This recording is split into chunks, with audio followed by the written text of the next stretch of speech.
Hello YouTube, it is Damien, it is Sunderland, it is Bright Lights, it is episode 78 of Bright Lights. First thing I'm going to say, we are live on Twitch, we're streaming on a Monday, we don't usually stream on a Monday, we usually coach.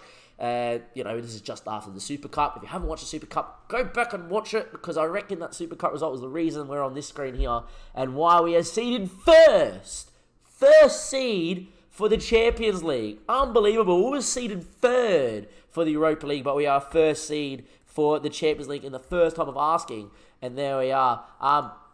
We are going to put the Champions League song as always. We have waited so much. We have purposely skipped this song every time it's come on to wait for this moment. I love the Champions League anthem. It was my ringtone on my phone until Liverpool lost the Champions League last season. It's now what is it now? Trying to remember what it is now. It is another Liverpool ringtone off the top of my head. It might actually still be the Champions League anthem. I'm not 100% sure. It's one of those things that you know when it's ringing, and you try to remember what it is. But anyway, Champions League. Alright, we are going to go to the automatic draw. We're going to have a look where we're going to be placed. Barcelona in Group A. So these are all the teams we avoid. We avoid Barca, Bayern, Inter, Madrid, Real Madrid, PSG, United. We couldn't get United anyway. But there we are. We're in Group F. Alright, ladies and gentlemen. In Group F. There we go. There we are. Alright. Bayern coming out. Monaco coming out. There we go. Arsenal coming out. Valencia coming out. I want Milan. We get Napoli. Not the worst, not the best. It's a difficult one. In terms of seed 3, I want Celtic. Celtic or Leipzig, because we towered Leipzig in a friendly, but we didn't win. Leipzig go out already. Galatasaray go out too. Marseille do. So does Celtic. Frontier Spartak Moscow. Benfica. Oh, it's tough. It's tough, ladies and gentlemen. We've got a very tough group in Group F. In terms of 4 seeds, we want to avoid Cologne. Everyone else I'm happy with. Maybe Shakhtar. Shakhtar go out, which is good. Dynamo Kiev, don't get Cologne. Cologne's out. Standard? Basel. Oh, it's tough. It's tough.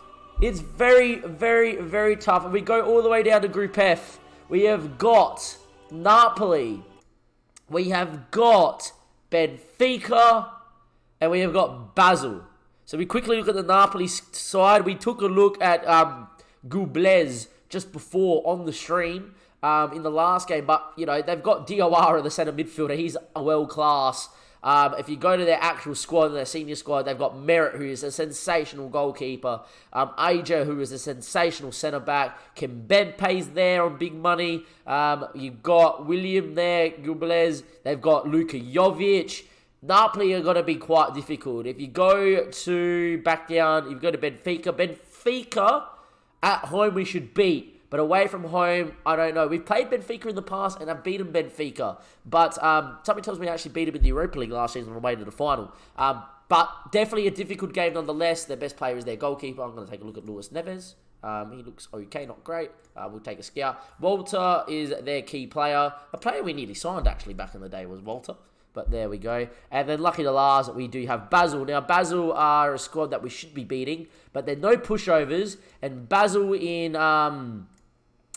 Basel away, Basel in Switzerland is going to be difficult nonetheless. So what that means for the second part of this episode, it will be the first Champions League game. And that is going to be, if it's drawn out, it's not. Maybe we have to sim forward one little bit. And then we'll see when our first Champions League game will be.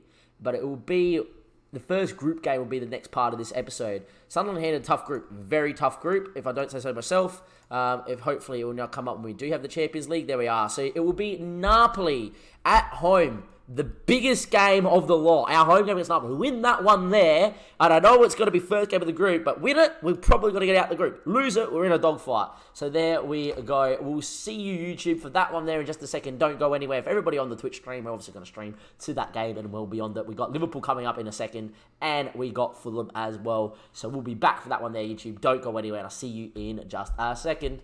Welcome back, YouTube. Damien, Sunderland, Bright Lights. Day before we play Napoli. This screen. Haller's out for 5 to 6 weeks with sprained ligaments. We were just talking about him in a press conference that he's been sensational, been doing well for the league.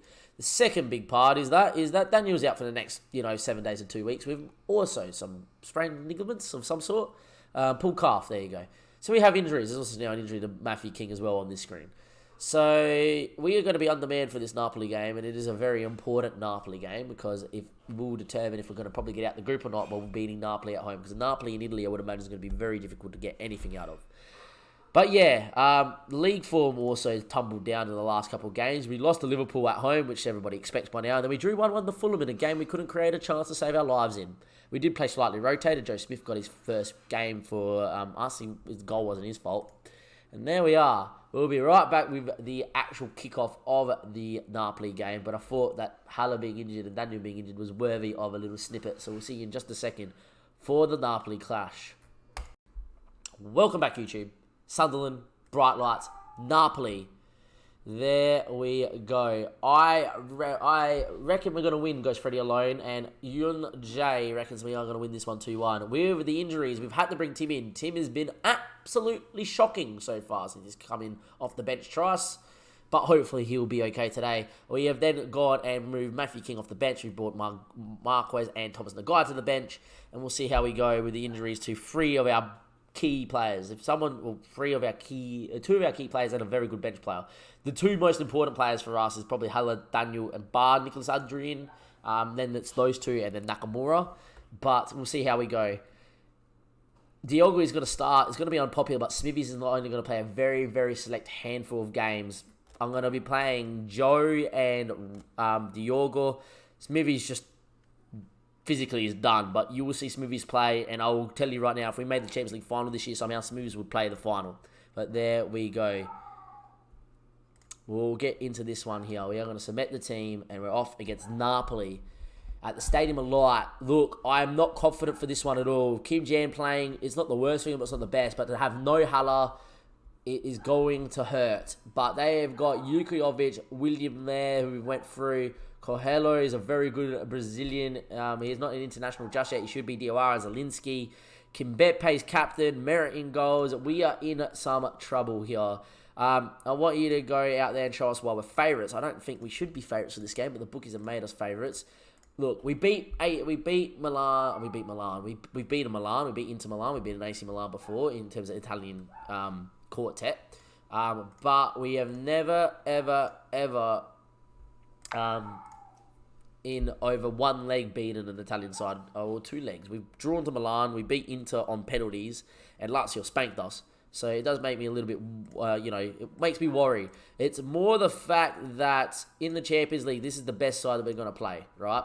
And if we lose at home, imagine what's going to happen away at home. We are going to be in trouble, I would imagine, in Napoli as well.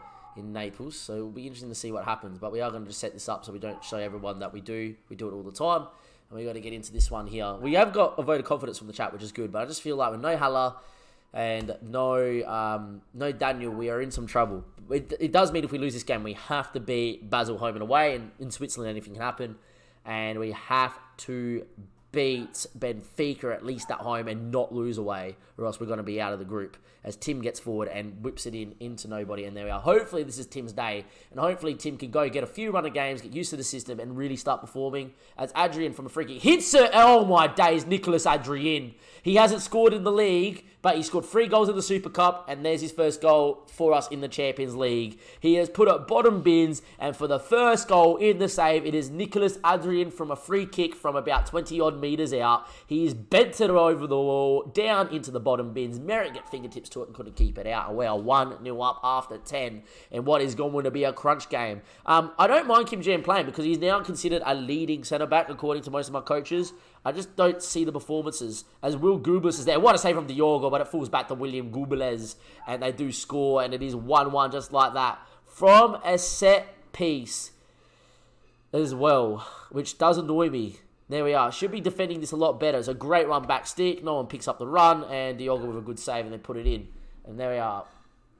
It's another highlight here, and it's Bustos. Throws it in there to Colel. Colel on it there. Bustos again. Whips it in there. We don't get it away. Jokic actually heads wide. And that's the one problem I worry is Van Dijk and Kim Jan in the air aren't monsters, or they're not Daniel, they're not Ives. They don't win a massive aerial ball. Kim Jan's a lot better than what Van Dijk is at that, though. Anyway, Burgess on it finds Godin. Mike now. crunching challenge there, and Will Burgess, though, finds Tim. It falls to Nicholas Adrian. He's tackled. Fabinho's there. You won't miss that one. It's a scrappy goal, but we don't care how they come in the Champions League. And 32 minutes played. It's Sunderland 2, Napoli 1. It was one challenge that fell to Will Burgess. No one went and got the ball. I actually think their play got tangled up with Will Burgess. Great crunching tackle for Adrian. Great crunching tackle again by Zielinski. And then it falls to Fabinho, and he won't make the mistake. And that's what we pay the big bucks for. That. How many tackles? I know Zielinski made 3 massive tackles in a row there. Kapla. That is for sure. But there we are. We'll take a 1-0 lead into the 2-1 lead, into halftime. But it looks like it might be more or less as Nakamura gets on the ball. Nakamura with it. Looks inside. Finds Dosek in the Fabinho. Could we just get one? Make it 3-1 at halftime in a tight game. Fabinho's ball out to Burgess. He's out wide here. Numbers in the box. Instead he finds Tim. Tim gets there. Ball in back stick. Nakamura on the header. Adrian's there! And there we go. The keeper came to claim the header. But Nicolas Adrian gets there first. And it is 3-1. And in a game that's been even, it's been tight, it's been tense. We are 3-1 up just like that. Maybe we're just a team for the big stage. Maybe in the league we're just, we stutter a little bit at times. But on the big stage, especially this boy Nicolas Adrian, he scored 5 goals, 3 in the Super Cup final and 2 here. Nicolas Adrian never was offside. And he wasn't offside for the second one either. And there we go. So at halftime, we are going to be 3-1 up. Massive game. Very even. Even in terms of possession, even in terms of shots. Could have been gone either way here. I'm very happy with how things are going, lads. Keep it up. There we go. As Jokic will get us away. And there we are. Adrian to hat-trick. Who bet? Oh, well, in Europe, he's a monster. In the league, he hasn't scored yet in 5 games. He only scored 20 in the league last season. You've got to win 4-2 now. Maybe. You said 2-1. I reckon 3-1. I'm happy with 3-1, to be honest. Anyway, the ball gets thrown in by Burgess, looking for Dosek. Dosek does win it enough and finds Godin. There you go. You don't believe? I don't believe we're going to win 4-2. No. Nakamura gets the ball. Gets to the byline. His ball in. It's deflected. Merritt has spilled it not in, apparently. That would have been interesting to actually see on goal line technology in the league. That's the one that actually you look back and go, oh, hang on a second. We are going to make a change here. Tim hasn't had his best game, but we are going to keep him out there. We are going to bring off Mike Godin, and we are going to bring in Kante to come in there. It's a ball-winning midfielder on defender. Just go in there and just sit in and don't do much. Fabinho alongside with Dosek, and there we go. Just a little bit more defensive, of course. We don't need to take anyone else off, really. Maybe Dosek's not had his best game and might get the Durant Miguel in just because a little bit more defensive. And we are going to make that change. Durant Miguel's a very good deeper lying playmaker and knows how to take some less risks and stuff. And he is very well suited to it. And there we go. And with that in mind as well, we might get Alcott on there just to make sure he gets some match fitness too. 81st, 82nd, still time ticking away. 84th, we are going to get Alcott on because I think from here we should win this game now. There we are. Saying that, though, it's a highlight as the change is about to happen. Kante now with the ball. Just don't want to lose it here. Kim Jan goes long, over the top, looking for Nicolas Adrian. He's there. Still with Adrian. A lot of work to do. Instead, he swings it to no one in particular, but it forward to Nakamura. Can he hit it? Nakamura comes inside. Nakamura! 4-1. Let's go. Just as Freddie alone says, you've got to win this one 3-2. They've got to score late. It didn't happen, my boy. Instead, we scored another one as Nicolas Adrian does well to get a ball into the box. When there's the cardinal rule, if you get into a crossing position, no one's in there, you just swing it anyway because anything can happen. And then Nakamura, what a finish. What can we do? And what can we do to talk about Nakamura? We run out of superlatives for him. 1 player of the year. We never thought he was going to amount to anything. We loaned him out the Rangers. He got an average match rating of 8. I was like, I have to play this guy. We switched to a 4-3-3, 1 player of the year. And he looks like he could do it again. As we're running forward again, as Nakamura looks for Tim. Tim now beats his man. He looks inside of Fabinho, and it's through Merritt. It's 5. I was worried about this game at the start. I was worried at 1-1. I'm not worried anymore, ladies and gentlemen. We are 5-1 up against Napoli, who are the 2nd seeds in the group. And we haven't even put our full-strength side out there. No Haller, no Daniel, no worries. 5-1. There we go. I am going to say that was very, very well said. No Daniel, no Haller, no worries. That commentary. Oh, well done, David. It's a corner anyway, as we get over the moment of myself, and it will be full time. There we are. We do win 5-1. GG indeed in the chat. Yunjai, fucking hell, GG. Yeah, I would agree. We just switched it on after half time, and there we go. What a win. He played very well, and there we are. Lads, keep playing like that all everywhere. Very good goalkeeper Napoli have. Merritt's actually a very good keeper on the save. Easy win goes Camo Cam. One of the biggest... what do they call it? Lurkers is Camo Cam. He just pops up out of nowhere, like in the finals and stuff, about what's happening in the save. You won't hear much from him. He's a very good lad, though, Camo Cam. Good to see in the chat when you do when you do type. He loves the lurk. I reckon the first time he came in, there's been a long time lurker. Just keep up the good work, and then he comments occasionally. It's good to see Camo in the chat. Absolutely, the players know they're getting a day off after that. It was a superb win for everybody. It was simply faultless today. And there we go. So for everybody on YouTube, that is going to be the end of episode 77. Episode 78 is going to be more Champions League action. It's just a matter of what games I do. We'll discuss it with the stream because the stream will help me decide. I could give you every Champions League group stage game, or we could do something else. You know what? I've already made my mind up. You guys are going to see every Champions League group stage game. It's the first time we're in the Champions League in charge at Sunderland, so you'll get to see everything. So we'll be back for the next Champions League game for episode 78. I'll see you next time for more Sunderland Bright Lights. This is Damien signing off for now. Thank you and goodbye. Links are in the description.